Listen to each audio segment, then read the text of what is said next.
अस्सलाम वालेकुम, welcome to binary classroom. और आज की इस क्लास में हम लोग modifying the string class and operator overloading के बारे में पढ़ने वाले हैं। ये हमारे पास CS 304 का लेक्चर नंबर 20 है और हमारे कोर्स का टाइटल है ऑब्जेक्ट ओरिएंटेड प्रोग्रामिंग। इस लेक्चर में आप लोगों ने सबसे पहले हम लोग क्या कर रहे हैं कि एक स्ट्रिंग नाम से क्लास है, उसी के साथ जो भी छेड़खानी होगी यहाँ पर किया जाएगा, उसी के अंदर जो भी ओवरलोडिंग परफॉर्म की जाएगी स्ट्रिंग के साथ की जाएगी। तो सबसे पहले तो बेसिक स्ट्रक्चर देखेंगे स्ट्रिंग का, लेकिन उससे पहले मैं आपको ये बताना चाहूँ कि स्ट्रिंग क्या होती है। मैंने पहले भी लेक्चर्स में बताया कि अरे ऑफ कैरेक्टर्स होती है। आपका एक हर्फ, जैसे क्लास लिखा हुआ है इसके अंदर जो C है ये एक कैरेक्टर है, L है ये भी एक कैरेक्टर है, सिमिलरली A एक कैरेक्टर है, S भी एक कैरेक्टर है, नेक्स्ट X भी एक कैरेक्टर है। तो इन कैरेक्टर्स को जब मिलाया जाता है तो एक स्ट्रिंग बनती है। क्लियर? यहाँ ये कॉन्सेप्ट आपको क्लियर होना चाहिए क्योंकि आगे ये आएगा। Basic structure of string class क्या है कि आप इस लेक्चर में देखेंगे कि आपको एक बफर पॉइंटर नाम से दिखेगा, एक पॉइंटर जो क्या होल्ड करेगा, आपकी स्ट्रिंग का डेटे का पॉइंटर होल्ड करेगा कि इस वक्त कौन सा कैरेक्टर पे हमारा पॉइंटर मौजूद है। दूसरे नंबर पे साइज़ का एक आपको वेरिएबल देखने को मिलेगा जो कि मुकम्मल स्ट्रिंग में कितने कैरेक्टर हैं उसको काउंट करके उसका साइज़ बेसिकली इसको कहते हैं, वो आपके पास कैलकुलेट करके अपने पास रखिएगा। कॉमन मेथड जो हम इसमें इस्तेमाल करने वाले हैं वो है सेट स्ट्रिंग और गेट स्ट्रिंग। सेट स्ट्रिंग नाम से जाहिर हो रहा है कि किसी भी स्ट्रिंग के अंदर जब भी आपने वैल्यू को असाइन करना है, सेट करना है या स्टोर करना है, तब आप सेट स्ट्रिंग का फंक्शन इस्तेमाल करेंगे या मेथड के लिए इस्तेमाल करेंगे। अगर आपने पहले से वेरिएबल में स्टोर शुदा स्ट्रिंग की वैल्यू को प्रिंट करवाना है तब आप गेट स्ट्रिंग का मेथड इस्तेमाल करेंगे। तो आगे लिखा भी है इसकी तफसील, सेट द स्ट्रिंग वैल्यू, और गेट स्ट्रिंग क्या करेगी, रिटर्न द स्ट्रिंग वैल्यू। यहाँ राइट हैंड साइड पे देखें तो आप लोगों को एक वेरिएबल दिख रहा होगा कि आप किस तरह से स्ट्रिंग के अंदर वैल्यू को स्टोर करवा सकते हैं। तो पहला जो तरीका है लिखा हुआ है string str1। String data type है, str1 वेरिएबल का नाम है और उसके अंदर एक स्ट्रिंग स्टोर करवाई गई है टेस्ट। दूसरा क्या तरीका है सेट स्ट्रिंग के ज़रिए। तो सेट स्ट्रिंग के ज़रिए कैसे करेंगे कि स्ट्रिंग str2 ये वेरिएबल डिक्लेयर कर दिया, जो str2 है डॉट ऑपरेटर लगाएंगे और सेट स्ट्रिंग नाम का फंक्शन कॉल करेंगे और उसके अंदर जो भी आपने स्ट्रिंग स्टोर करवानी है वो आप लिख देंगे। नंबर 2 पर है modifying a single character in string. आपके पास एक बहुत बड़ी स्ट्रिंग है, कोई लफ्ज़ है, उसके अंदर कोई एक कैरेक्टर आप लोगों ने मॉडिफाई करना है, चेंज करना है, तो वो कैसे करेंगे। प्रॉब्लम है हमारे पास changing one character is inefficient with set string. जैसे एग्जांपल दे रहे हैं, जैसे एक लफ्ज़ है पिंग, अगर आपने उसको पोंग करना है यानी कि आई को रिप्लेस कर देना है ओ के साथ, ये कैसे करेंगे, इसका सोल्यूशन वो दे रहे हैं। सोल्यूशन किस तरह है, create a set character method to modify a specific character in the string. कहते हैं कि आप एक सेट कैरेक्टर नाम से फंक्शन बनाओ या मेथड बनाओ और उसके अंदर आप लोग इसको मॉडिफाई करोगे। अगर आप डायरेक्ट सेट स्ट्रिंग करोगे ना तब ये एक कैरेक्टर मॉडिफाई नहीं होगा, ये पूरा ही स्ट्रिंग मॉडिफाई होता है, राइट। तो यहाँ नीचे देखे तो एक फंक्शन बनाया गया है void set कैरेक्टर, ये ऊपर उसने बताया ना उसका नाम, तो सेट कैरेक्टर उसने फंक्शन बनाया। अब देखिए ये दो पैरामीटर रिसीव करते हैं, एक कैरेक्टर है और दूसरा पोजीशन है। आपको भी मैंने बताया ना कि स्ट्रिंग क्या होती है, अरे ऑफ कैरेक्टर होती है और अरे के अंदर आपको पता है इंडेक्सेस होते हैं और इंडेक्सेस क्या होती है, बेसिकली पोजीशंस होती है। और कैरेक्टर जो आपकी स्ट्रिंग का कैरेक्टर है, एक कैरेक्टर, क्योंकि सारी अरे ऑफ कैरेक्टर है तो उसका एक एक कैरेक्टर इसके अंदर पास होगा और जो भी रिप्लेस करना होगा वो वहाँ पर रिप्लेस होगी। अब ये जो कंडीशन है इस पर हमने ज़्यादा फोकस नहीं देना, ये सिर्फ इतना चेक करिए कि आपका करंट जो इंडेक्स है क्या वो नल को तो पॉइंट नहीं कर रहा, या वो स्टार्टिंग इंडेक्स को तो पॉइंट नहीं कर रहा, या आपकी स्ट्रिंग से बाहर तो नहीं निकल गया पॉइंटर। ये बेसिकली आपकी स्ट्रिंग की हदूद के अंदर रहते हुए आपका पॉइंटर काम करे, उसके लिए उसने एक कंडीशन लगाई हुई है। लेकिन इसका हमारे इससे मॉडिफाइंग स्ट्रिंग से कोई ताल्लुक़ नहीं है। हमारे जो मेन लॉजिक है वो ये नीचे लिखी हुई है, लिखा हुआ है कि जो आपका बफर पॉइंटर है, बफर पॉइंटर क्या है, वो पॉइंटर जो स्ट्रिंग के हर एक कैरेक्टर को जाके पॉइंट करता है। तो लिखा हुआ है कि जो बफर पॉइंटर है उसकी पोजीशन कहाँ से, ये ऊपर पैरामीटर में पास होगी कि आपने लेट्स सपोज सेकंड नंबर वाली जो पोजीशन है उसको चेंज करना है, तो वो सेकंड नंबर हम यहाँ पर पास करेंगे। कैसे करेंगे वो नीचे ये लिखा भी हुआ है, वहाँ पर भी आते हैं। तो बहरहाल यहाँ पर पोजीशन आ जाएगी। अब ये देखें ना अरे का साइन है, आप लेट्स सपोज अरे है, अरे 0 करते हैं तो पहला एलिमेंट प्रिंट होता है, अरे 1 करते हैं तो दूसरा एलिमेंट प्रिंट होता है। तो अभी मैंने बताया कि स्ट्रिंग जो है वो अरे ऑफ कैरेक्टर है, तो यहाँ पर आप बफर पॉइंटर के अंदर जो भी पोजीशन देंगे तो उस करैक्टर को पॉइंट करते हुए वहाँ पर वैल्यू चेंज हो जाएगी। और ये जो करैक्टर है ये वो चेंजेबल करैक्टर होगा जो आप रिप्लेस करना चाहते हो। फर्स्ट तो जैसे हमारे पास ये हुआ ना कि पिंग को पोंग किया हुआ है, तो यहाँ पर देखें ना कि ये पी पहली पोजीशन पे है और आई दूसरी पोजीशन पे है। तो मैं चाहता हूँ कि आई को ओ करना है, तो मैं अगर पास करूँगा मैं पोजीशन में 2 पास करूँगा और यहाँ करैक्टर में ओ पास करूँगा कि जो भी सेकंड नंबर पोजीशन पे करैक्टर है आप उसको ओ से रिप्लेस कर दो। ये नीचे एग्जांपल भी दी हुई है कि सबसे पहले तो स्ट्रिंग के अंदर उसने स्टोर करवाया है पिंग का लफ्ज़ स्टोर हो गया स्ट्रिंग के अंदर। उसके बाद क्या किया है set string 1 dot set character, ये सेट करैक्टर ऊपर डिफाइन किया गया फंक्शन। यहाँ पर क्या किया गया उसने ओ को पास किया जो कि एक करैक्टर है, वो यहाँ पर इसकी सी की जगह रिप्लेस होगा। और दूसरे नंबर पे पोजीशन पास किया 2 के सेकंड नंबर पे जाके जो भी करैक्टर हो उसको ओ से रिप्लेस कर दो। तो अब आपके पास जो स्ट्रिंग 1 पिंग की जगह क्या हो जाएगा पोंग हो जाएगा। नंबर 3 पर आते हैं ओवरलोडिंग द सबस्क्रिप्ट ऑपरेटर। तो सबस्क्रिप्ट ऑपरेटर को ओवरलोड करना है, यानी कि ये जो 2 ब्रैकेट्स आपको नज़र आ रही है इसको ओवरलोड करना है। सो लिखा गया है purpose provide a more intuitive way to access and modify characters similar to how array works.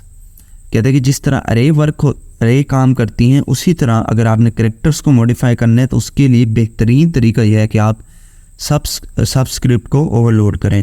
तो यानी कि कोड भी दिया गया है जिसके अंदर क्या है, ये बेसिकली सारा कोड आपके नोट्स में मौजूद है। तो अगर आप नोट्स हैं आपके पास वहाँ से भी आप लोग ये देख सकते हैं। मैं अपनी तरफ से कुछ भी नहीं इसके अंदर एडिट कर रहा होता। तो यहाँ पर देखें ऑपरेटर ओवरलोडिंग का सिंटैक्स अगेन करैक्टर, क्योंकि डेटा टाइप करैक्टर है, ऑपरेटर का कीवर्ड एज इट इज़ आता है और उसके बाद ये हमने इस ऑपरेटर को ओवरलोड करना है जो कि सबस्क्रिप्ट का हमारे पास इंडिकेशन है। तो यहाँ पर हमने वो ऑपरेटर लिख दिया, ये पोजीशन उसकी कोई हमारे पास पैरामीटर पास हो रहा होगा। हाँ जी, ये बहुत मज़े का सिंटैक्स है, ये लिखा हुआ है ना एजर्ट। अभी ये जो पिछले कोड में देखें आपको यहाँ पर ये जो कंडीशन नज़र आ रही है ना, इसी कंडीशन का काम ये इंसर्ट करता है, एजर्ट करता है। एजर्ट बेसिकली फंक्शन क्या होता है, वो तब तक आगे नहीं बढ़ने देता कंट्रोल को जब तक वो ट्रू ना हो। अगर वो ट्रू है तभी वो अगली लाइन पे आता है, नहीं तो वो फॉल्स होता है, तो हमारा जो एग्जीक्यूशन है वो टर्मिनेट हो जाता है। तो एजर्ट काफ़ी यूज़फुल फंक्शन है, बजाय इसके कि आप इतनी बड़ी ऐसे कंडीशन लिखें और ब्रैकेट के चक्करों में फंसे रहें। आप सिंपल एजर्ट का फंक्शन इस्तेमाल करते हैं और उसके अंदर जो भी आपने अपनी कंडीशन देनी होती है वो आप देते हैं। जैसे इस सूरत हाल में हम लोग जो कंडीशन दे रहे हैं कि हमारी पोजीशन एक तो 0 से बड़ी होनी चाहिए, यानी कि कम से कम पहले करैक्टर में होना चाहिए हमारा कंट्रोल, और दूसरा वो साइज से कम होना चाहिए, यानी कि again with in a boundary of a string आपका पॉइंटर जो है वो इंडिकेट करना चाहिए, ना उससे आगे बढ़ना चाहिए ना उससे पीछे होना चाहिए। तो जाहिर है जब तक ये ट्रू होगी तभी हमारे पास ये अगली लाइन चलेगी। तो अगली लाइन में हो गया बेसिकली कि जो आपका बफर पॉइंटर है उसकी पोजीशन को एक्सेस किया जा रहा है, यानी कि रिटर्न किया जा रहा है। अब ये जो पोजीशन -1 लिखा हुआ है ना, ये इसलिए लिखा हुआ है क्योंकि आपकी जो स्ट्रिंग है वो 0 से स्टार्ट होती है। 0 से स्टार्ट होगी तो इसका मतलब जो पोजीशन नंबर 2 पे जो करैक्टर होगा वो बेसिकली पोजीशन नंबर 1 कहलाएगा, तो इसलिए ये 1 माइनस किया जाता है। दूसरी इसकी रीज़न ये है कि आपकी जो स्ट्रिंग है उसके लास्ट में एक \0 भी होता है, ये नल करैक्टर को स्पेसिफाई करता है ताकि आपकी इंडिकेशन जो है कि आपकी यहाँ पर स्ट्रिंग एंड हो गई है, तो उसके लिए भी ये लगाया जाता है ताकि उससे पहले तक हमारी स्ट्रिंग रहे। अब मेन सेक्शन में इसका कोड कैसे लिखेंगे कि हमारे पास एक वेरिएबल है स्ट्रिंग नाम से, str नाम से, उसके अंदर वैल्यू स्टोर करवाई पिंग के नाम से। अब हुआ क्या कि स्ट्रिंग के अंदर जो दूसरे नंबर वाली पोजीशन है उसको हमने चेंज किया। अब देखिए ये पहली पोजीशन है दूसरी, तो हुआ क्या कि यहाँ पर ये जो 2 गया ना पोजीशन के अंदर, ये पोजीशन के अंदर 2 गया, देखें ये str और ये ब्रैकेट को ओवरलोड किया और यहाँ पर 2 भेजा। ये 2 बेसिकली इस पैरामीटर के अंदर जाएगा और यहाँ चेक करेगा क्या पोजीशन 0 से बड़ा है, यस पोजीशन तो 0 से बड़ा है, तो ये ट्रू हो गई। उसके बाद नेक्स्ट चेक करेगा क्या पोजीशन साइज से छोटा है, तो ऑब्वियसली ये साइज से भी छोटा होगा क्योंकि यहाँ साइज दिया नहीं गया, क्योंकि ये कोड मुकम्मल नहीं है, ऊपर भी इसके कोड होगा नीचे भी होगा, लेकिन साइज से ये छोटा ही है। तो ये दोनों कंडीशन है ट्रू, तो आपको पता है ट्रू एंड ट्रू क्या होता है, ट्रू, तो इसका मतलब ये रिटर्न वाली स्टेटमेंट चलेगी। तो पॉइंटर क्या रिटर्न करेगा, पोजीशन -1, कि आप पोजीशन में से एक कम कर दो। पोजीशन की वैल्यू क्या थी 2, 2 - 1 कितना हो गया 1, तो इसके मतलब 1 इंडेक्स पे जो वैल्यू है आपने उसको ओ करना है। तो अभी मैंने आपको बताया कि जो p है ये 0 इंडेक्स है, क्योंकि स्ट्रिंग जो है वो ज़ीरो से स्टार्ट होती है। अरे या स्ट्रिंग जो भी इंडेक्स होता है ना वो बेसिकली ज़ीरो से स्टार्ट होता है। तो P जो है वो 0 इंडेक्स पे है और I जो है वो 1 इंडेक्स पे है। हमारा आंसर क्या निकला था? 1 निकला था। तो I की जगह वो क्या रिप्लेस कर देगा बच्चों? O रिप्लेस कर देगा, तभी वो बन जाएगा पोंग। क्लियर हो गया? तो जैसे हम लोग अब इसको स्ट्रिंग को प्रिंट करवाएंगे तो वो वही प्रिंट कर देगा। नेक्स्ट है ओवरलोडिंग द फंक्शन। ये वाली जो स्मॉल ब्रैकेट्स हैं इसको ओवरलोड करना है। सो इसका पर्पस क्या है? Allows the object to be used like a function for more flexible operation. इसका भी सेम वही सिंटैक्स, डाटा टाइप लिखेंगे, ऑपरेटर का कीवर्ड, जिस ऑपरेटर को आपने ओवरलोड करना है वो लिख देंगे और उसके आगे जो भी वो पैरामीटर रिसीव कर रहा होगा, पोजीशन रिसीव कर रहा है, पोजीशन असर्ट का अभी मैंने आपको बताया कि ये किस लिए काम आता है कि जब तक ट्रू, अगर ट्रू होगी कंडीशन तभी अगली लाइन पे पड़ेगा, अदरवाइज टर्मिनेट कर देगा। तो यहाँ वो कंडीशन दे देंगे। ये भी वही काम कर रहा है कि पोजीशन में से 1 माइनस कर रहा है। तो यहाँ जैसे बड़ी ब्रैकेट के अंदर हम लोग यहाँ लिख रहे थे यहाँ पर आप लोग छोटी ब्रैकेट के अंदर लिख देंगे। जैसे कि यहाँ पर स्ट्रिंग में पिंग स्टोर करवाया गया, उसके बाद देखें str छोटी ब्रैकेट लगा के उसने 2 पास किया है, जबकि यहाँ देखें str बड़ी ब्रैकेट लगा के उसने 2 पास किया था। क्लियर हो गया? बाकी सारा काम सेम ही है। तो हो गया क्या कि यहाँ पर भी अगेन वही कि 2 में से 1 माइनस होगा, तो पिंग कि में जो आई है वो 1 इंडेक्स पे होगा तो वहाँ पर ओ हो जाएगा, तो ये पोंग बन जाएगा। क्लियर हो गया? उसके बाद आगे है ओवरलोडिंग फॉर सब स्ट्रिंग ऑपरेशन। सब स्ट्रिंग ऑपरेशन की ओवरलोडिंग किस तरह की गई है? यहाँ पर भी देखें तो सेम दोबारा से उसी ऑपरेटर को ओवरलोड किया गया। देखिए पहला इंडेक्स पैरामीटर पास हुआ और दूसरा सब लेंथ पास हुआ। लेंथ क्या होगी? बेसिकली जो आपकी स्ट्रिंग है वो पास हो जाएगी। बेसिकली सब स्ट्रिंग का हमारे पास ऑपरेशन है, उसको ओवरलोड किया जा रहा है। सब स्ट्रिंग क्या होती है? एक बहुत बड़ी स्ट्रिंग है, उसमें से एक छोटा सा पार्ट अगर आप निकाल लें तो वो सब स्ट्रिंग होती है। जैसे नीचे यहाँ पर देखें ना हेलो वर्ल्ड लिखा हुआ है, इस हेलो वर्ल्ड में से अगर मैं हेलो निकाल दूँ तो ये हेलो एक सब स्ट्रिंग होगी। तो ये सब लेंथ कितनी रखनी है वो आप पास करेंगे। एजर्ट का भी हम बता चुके हैं कि जब कंडीशन ट्रू होगी तभी अगली लाइन पे पड़ेगा, अदरवाइज ये टर्मिनेट कर देगा प्रोसेस। यहाँ देखें तो एक न्यू अरे बनाई जा रही है करेक्टर नाम से, जिसकी लेंथ सब लेंथ जो आपने पास की है उस लेंथ में एक जोड़ के जितनी भी लेंथ बनेगी तो वो ऐड की जा रही है। लेट्स सपोज आपकी स्ट्रिंग 10 करेक्टर की है तो 10 में 1 प्लस करेंगे तो 11 करेक्टर की आपकी अरे बनेगी। 11 करेक्टर की क्यों बनेगी? क्योंकि आपको मालूम है कि जो लास्ट स्ट्रिंग का करेक्टर होता है वो एक नल करेक्टर होता है \0, तो उसको भी तो स्टोर करना है ना, वो भी तो कोई ना कोई जगह घेरेगा। उसके बाद एक सिंपल सा फॉर लूप है जो कि 0 से स्टार्ट होके आपकी सब लेंथ तक जा रहा है, यानी कि आपने आपकी टोटल जो लेंथ थी अरे की वो 30 करेक्टर्स थी, लेकिन आप चाह रहे हो कि उसके जो पहले 10 करेक्टर्स हैं वो मेरे पास प्रिंट हो जाए, तो आप सब लेंथ उसको पास करोगे कि आप यहाँ पर 10 लिख दोगे। यहाँ सब लेंथ की जगह 10 आ जाएगा क्योंकि आपने वो पैरामीटर में पास किया होगा। उसके बाद पॉइंटर जो आपने ऊपर ये बनाया है अरे, ये क्या करेगा? ये चलना स्टार्ट होगा लूप में और 1 बाय 1 आपकी जो मेन अरे है उसमें से एक एक करेक्टर रीड करके सब अरे में स्टोर करवाता जाएगा।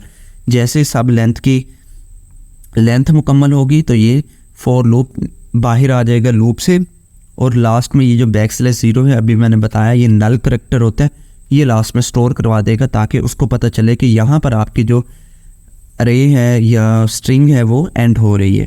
क्लियर हो गया? तो उसके बाद देखें तो यहाँ पर हमारे पास एक जो हमारे पास वेरिएबल है स्ट्रिंग नाम से वो बनाया गया है, उसके अंदर वैल्यू को असाइन किया गया है। जो पॉइंटर ये अंदर चल रहा था ना, ये वाला करैक्टर सारा इसके अंदर सब स्ट्रिंग स्टोर हो गई होगी, वो हम लोग इस स्ट्रिंग वाले वेरिएबल के अंदर रख रहे हैं। और उसके बाद क्या कर रहे हैं कि हम लोग पॉइंटर को डिलीट करवाना है क्योंकि मेमोरी डायनेमिकली है तो उसको फ्री करवाना पड़ता है। और उसके बाद जो ये स्ट्रिंग वेरिएबल है इसको हम लोग रिटर्न करवाना है ताकि ये स्क्रीन पर प्रिंट होने के काबिल हो।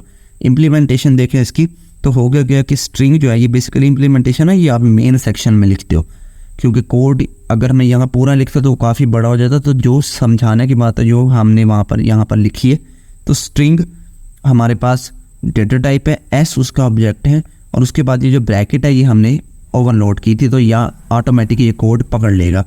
आपने उसमें स्ट्रिंग पास की हेलो वर्ल्ड। सब स्ट्रिंग किस तरह करेंगे कि उसने जो भी ऑब्जेक्ट बनाया उसके अंदर आपने पास किया 1 और 5। तो हुआ क्या? कहता है कि इंडेक्स नंबर 1 से स्टार्ट करके 5 तक जाओ और जितनी भी उसके दरमियान स्ट्रिंग है वो बस प्रिंट करवाओ। तो इंडेक्स 1 से 5 तक यानी कि पोजीशन 1 से 5 तक, तो जहाँ अगर आप काउंट करेंगे तो ये पहले जो 5 करैक्टर हैं 1 2 3 4 और ये 5 ये हेलो बनेगा। तो हेलो बना तो ये हेलो आउटपुट आपके पास शो हो जाएगा। क्लियर हो गया। अगर आप इसको जितना मर्जी साइज बढ़ाते जाएंगे तो उतने ही वो लेटर स्किप होते जाएंगे और आगे वाले ऐड होते जाएंगे। लेट्स सपोज अगर कोई चाहता है कि वो 3 से लेके 8 तक ऐड करे तो 3 से स्टार्ट होगा और 8 तक जाएगा। क्लियर हो गया। नेक्स्ट है ओवरलोडिंग यूनिरी ऑपरेटर। तो यूनिरी ऑपरेटर को ओवरलोड कैसे कि आपका जो allow custom behaviour of unary operator, जैसे कि सब्ट्रैक्शन ऑपरेटर है, इंक्रीमेंट ऑपरेटर है, डिक्रीमेंट ऑपरेटर है, सारे, तो इनकी भी वो कहता है कि सिमिलर अप्रोच है इंसर्शन ऑपरेटर की कि आप लोग जैसे कॉम्प्लेक्स क्लास बनाएंगे उसके अंदर सारा कोड, बस आपने ऑपरेटर ओवरलोड करना है। तो यहाँ पर डेटा टाइप क्योंकि क्लास के अंदर कर रहे हैं तो क्लास की डेटा टाइप इसकी कम्प्लेक्स है, क्योंकि क्लास जो होती है वो कस्टम डेटा टाइप होती है। उसके बाद ऑपरेटर का कीवर्ड के बाद माइनस, क्योंकि हम लोग सब्ट्रैक्शन ऑपरेटर को ओवरलोड कर रहे हैं। नेक्स्ट क्या हुआ कि इस फंक्शन में टेम्परेरी नाम से एक वेरिएबल बनाया गया है और उस टेम्परेरी के अंदर रियल की जो वैल्यू है उसको माइनस से असाइन किया गया, क्योंकि नेगेटिव साइन है ना। तो मेन काम है कि जो आपके कम्प्लेक्स नंबर हैं वो दोनों नेगेटिव में है। अब क्योंकि वो दोनों कंबाइन थे तो हमने उसको अलग-अलग किया, उसका रियल पार्ट और इमेजिनरी पार्ट। तो जो भी आपका ऑब्जेक्ट है, तो यहाँ देखें हमारे पास कम्प्लेक्स नाम से डाटा टाइप यहाँ पर कम्प्लेक्स आई। क्यों आई कम्प्लेक्स? क्योंकि यहाँ ऊपर क्लास का नाम कम्प्लेक्स था, तो क्लास क्योंकि कस्टम डेटा टाइप होती है तो इसलिए यहाँ पर कम्प्लेक्स आई। ऑपरेटर का कीवर्ड माइनस साइन, क्योंकि हम नेगेटिव को ओवरलोड कर रहे हैं। अब ये क्या काम करेगी, ये हमारे पास एक ऑब्जेक्ट बनाएगी। ऑब्जेक्ट क्लास कौन सी क्लास का होगा? कम्प्लेक्स क्लास का होगा। ऑब्जेक्ट बनाने के बाद उस कम्प्लेक्स क्लास में से रियल और इमेजिनरी नंबर को अलग-अलग करेगी और उनके आगे नेगेटिव का साइन लगाएगी। तो देखिए यहाँ पर कम्प्लेक्स टेम्प लिखा, टेम्प मेरे पास ऑब्जेक्ट है। अभी इसी ऑब्जेक्ट का इस्तेमाल करते हुए रियल और इमेजिनरी पार्ट आप लोग अलग-अलग करोगे और उसके अंदर -7 लगा दोगे। देख रहे हो, रियल के साथ माइनस लगा हुआ है, इमेजिनरी के साथ माइनस लगा हुआ है। अब हो गया कि जो आपकी पॉजिटिव जो नंबर होंगे रियल और इमेजिनरी, उनके साथ अब नेगेटिव का साइन शो होने लग जाएगा। लास्ट में रिटर्न कर देंगे आप जो ऑब्जेक्ट, तो वो कंप्लीट वैल्यू रिटर्न हो जाएगी। यहाँ इम्प्लीमेंटेशन देखे तो लिखा हुआ है कम्प्लेक्स C1 ऑब्जेक्ट है, 1 और 2 आपने पास किया। अब हुआ क्या कि जैसे आपने C2 = -C1 किया, क्योंकि माइनस ऑपरेटर आप ओवरलोड कर चुके हो तो C1 की वैल्यू आपके पास नेगेटिव शो होंगी, जैसे यहाँ आउटपुट में दिख रहे हैं -1 और -2। ठीक हो गया। समरी देखने क्या है कि आपने सबसे पहले देखा कि स्ट्रिंग क्लास मॉडिफायर के स्ट्रिंग को किस तरह से मॉडिफाई किया जाता है। उनके सेट करैक्टर का हमने मेथड बनाया था, वो कैसे काम करता था। उसके बाद हमने ओवरलोड करके देखे ये तमाम ऑपरेटर्स, ठीक है, जिनमें ये ब्रैकेट्स वाला था, छोटी ब्रैकेट्स था, यूनिटरी ऑपरेटर ने सारे आप लोगों को ओवरलोड करके दिखाए। सिंटैक्स सेम है कि आप लोगों ने क्लास का नाम लिखना है अगर क्लास इस्तेमाल कर रहे हैं, अगर आप डाटा टाइप के साथ इस्तेमाल कर रहे हैं तो डाटा टाइप लिखेंगे। उसके बाद ऑपरेटर का कीवर्ड लिखेंगे। ऑपरेटर का कीवर्ड लिखने के बाद नेक्स्ट क्या होगा कि आप लोगों ने जो भी ऑपरेटर ओवरलोड करने वो लिखेंगे और उसके नीचे सारी वो लॉजिक लिख देंगे। तो आई होप आप लोगों को ये लेक्चर पसंद आए। अगर पसंद आए तो इस वीडियो को लाइक करते जाएँ। चैनल को बगैर सब्सक्राइब किए देखना तो चैनल को भी ज़रूर से सब्सक्राइब करें। मिलते हैं किसी नेक्स्ट वीडियो में, तब तक के लिए अल्लाह हाफिज़।